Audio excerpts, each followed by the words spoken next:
Bonjour,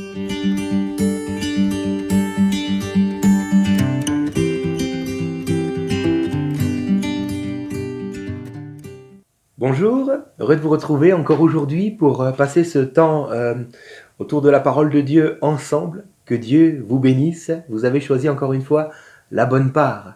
Que Dieu vous rende au centuple et qu'il agence votre journée pour tout ce que vous aurez à faire.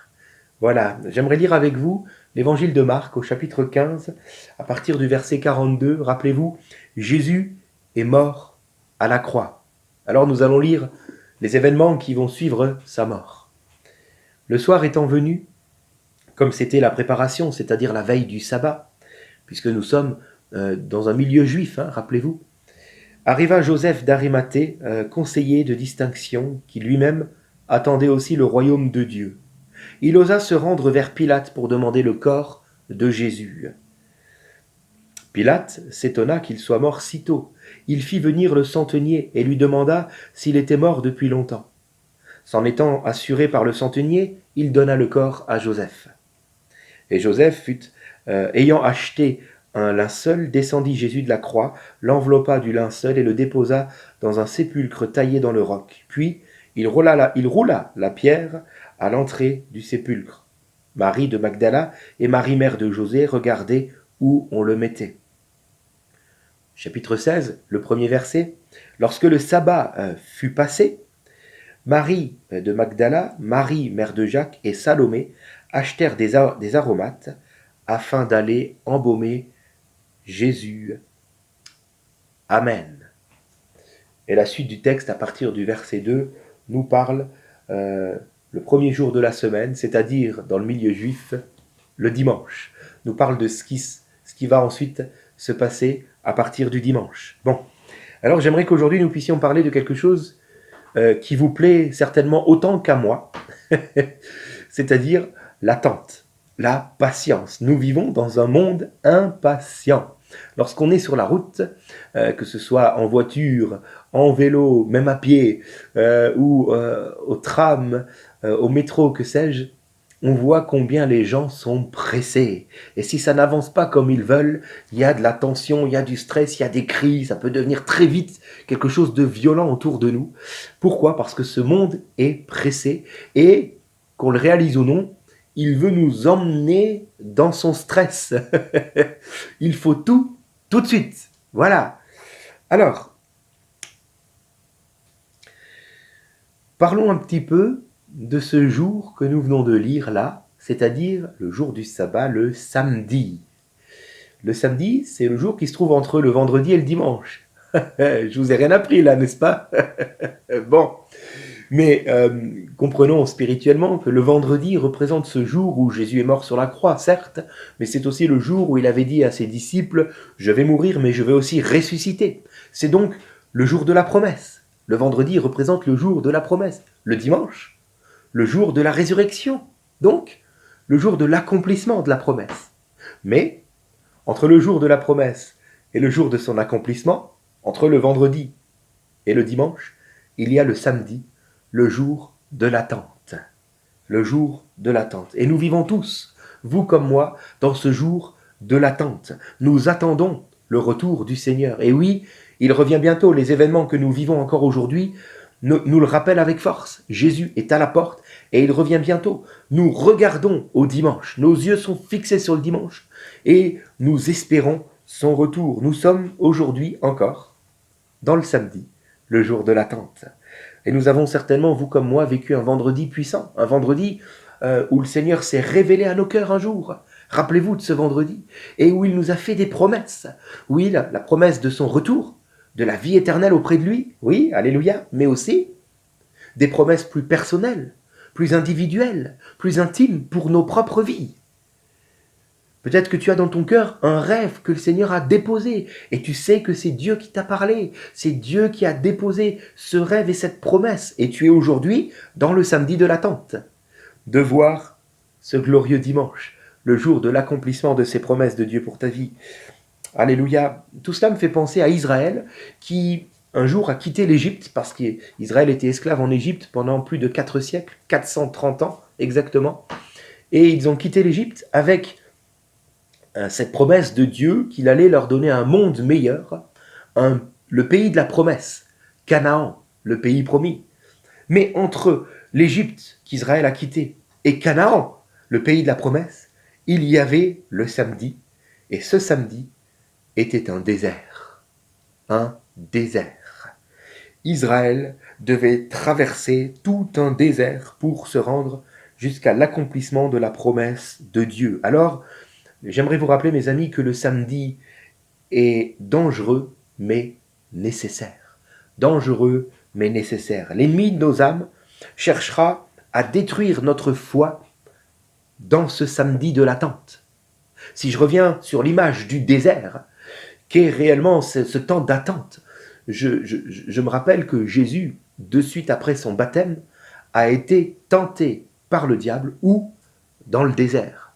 C'est dans le désert que l'ennemi de nos âmes vient tenter notre foi, vient essayer de nous faire chuter, nous faire rebrousser chemin afin de nous stopper dans notre marche pour que nous n'arrivions jamais à atteindre le pays de la promesse, ce jour glorieux de l'accomplissement de la promesse. Il voudra nous atteindre pendant ce samedi de l'attente afin que nous n'arrivions jamais au dimanche qui est l'accomplissement de la promesse de Dieu. Et là encore, je pense à Israël dans le désert. Combien de fois dans le désert, Israël dira « Mais retournons donc en Égypte, c'était tellement bon, il y avait des fruits, il y avait des légumes, il y avait des concombres, on avait tout ce qu'on voulait. »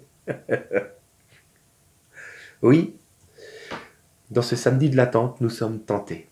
Nous sommes tentés. C'est un jour dangereux mais nécessaire. C'est le temps du test de la foi. C'est le temps où nous sommes appelés à grandir dans la foi pour clouer le bec au tentateur et pour dire « il est écrit ». Alors, tais-toi. Alléluia. C'est le temps de l'apprentissage, de la confiance dans ce que Dieu dit et qu'il accomplira certainement. Rappelez-vous, c'est écrit dans Habakkuk, au chapitre 2, verset 3, je vais vous le lire, car c'est une prophétie, une parole, une promesse, dont le temps est déjà fixé. Elle marche vers son terme et elle ne mentira pas. Si elle tarde, attends-la. Attends-la car elle s'accomplira. Elle s'accomplira certainement. Alléluia. Oui, la promesse de Dieu s'accomplit toujours. Ce que Dieu dit, sa main l'accomplit. Amen. Alors j'ai noté, nous devons apprendre à ne pas laisser l'espérance du dimanche, donc de ce jour de l'accomplissement de la promesse, nous ne devons pas laisser l'espérance du dimanche négliger le samedi. L'objectif n'est pas le dimanche, mais le samedi à la gloire de Dieu. Nous sommes appelés à vivre un samedi, un temps d'attente, peut-être un temps de désert, à la gloire du Seigneur. Laissez le Saint-Esprit nous changer de l'intérieur pour glorifier le Seigneur par nos vies. Alors, comment vis-tu ton samedi de l'attente? Je vais prendre l'exemple d'Abraham, qui a reçu une promesse et qui a dû attendre un très long samedi jusqu'à voir son accomplissement. Son samedi à lui a duré 20 ans. Mais au travers de ce que lui a vécu, de ce qu'Abraham a vécu, nous pouvons voir deux manières de vivre notre samedi. J'ai noté premièrement selon Isaac, ou alors deuxièmement selon Ismaël, les deux enfants qu'Abraham recevra. Car la promesse que Dieu a faite à Abraham était celle-ci, tu auras un fils. Abraham a attendu,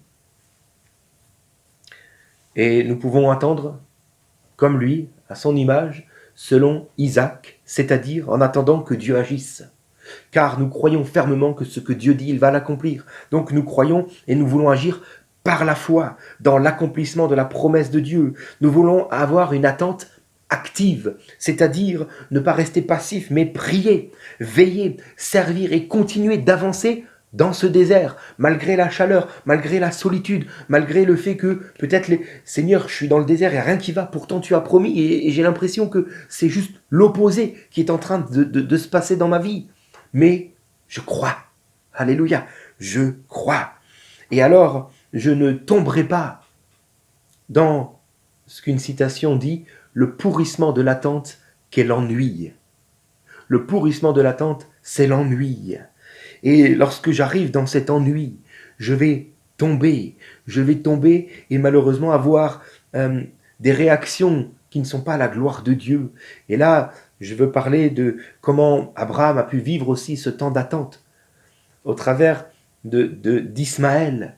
À un moment donné, Abraham voulait certainement que ça aille plus vite. Et il a voulu prendre les choses en main par lui-même, selon son intelligence, la sagesse de son époque, et avec ses propres forces. Et il va lui-même essayer de faire avancer les choses plus vite. Et avec une servante, il va avoir un enfant. Alors qu'il devait attendre que le Seigneur rende fertile son épouse, Sarah. Et donc, il va mettre au monde Ismaël. Et vous savez tous les problèmes que cela va engendrer entre Ismaël et Isaac, entre les peuples qui descendent d'Ismaël et d'Isaac, les guerres qui sont toujours actuelles aujourd'hui. Car lorsque nous voulons agir par nous-mêmes, avec notre propre intelligence et notre propre sagesse, alors, non seulement le Seigneur n'est pas glorifié, mais les problèmes pointent à l'horizon. Oui, attendons, car la promesse s'accomplira certainement. Ayons cette attente active de continuer d'avancer dans notre samedi. Alors j'aimerais vous encourager, si votre samedi est long, si vous vous dites, mais ça fait tellement longtemps, moi j'y crois presque plus maintenant.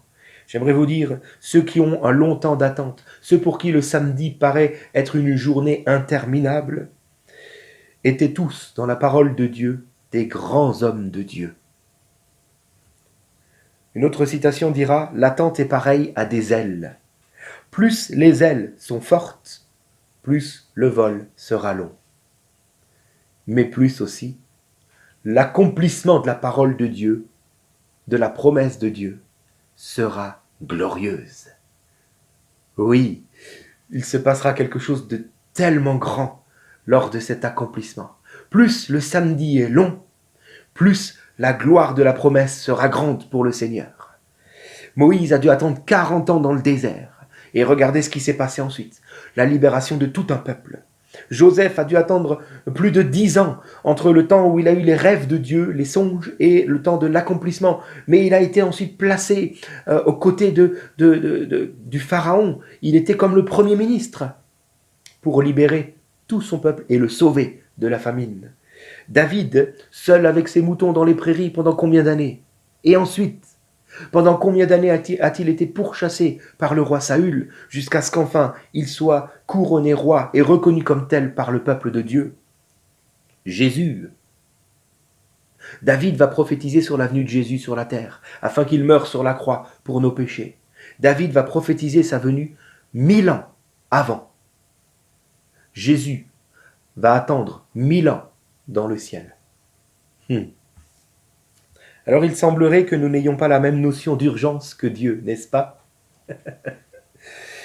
Alors pour terminer, j'aimerais t'encourager et te dire, mon ami, si tu attends une promesse de Dieu, si tu attends l'accomplissement d'une promesse divine pour ta vie, si tu attends Dieu, n'oublie pas que Dieu t'attend également.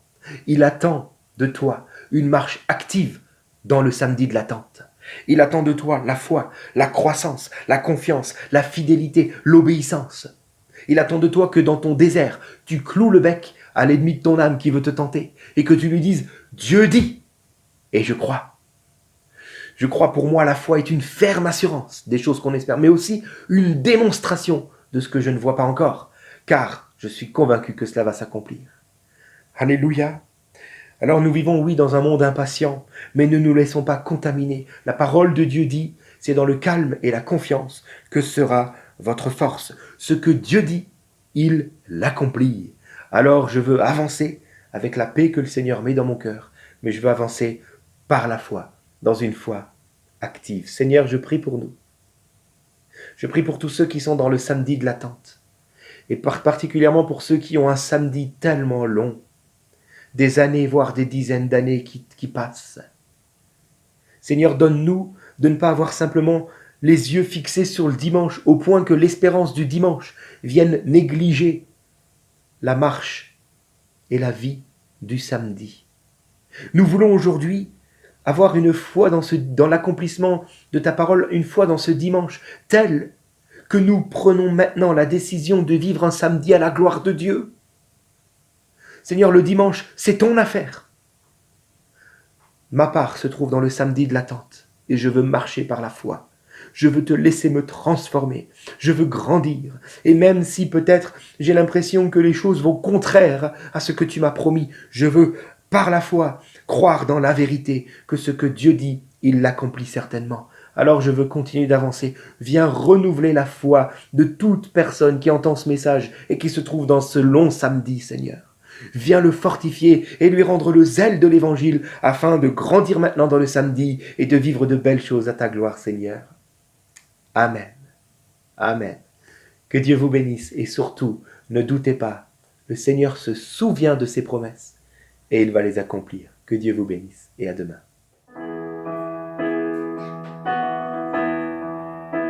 Si dans ton cœur est réelle cette promesse, quand vient le doute, lève-toi et confesse.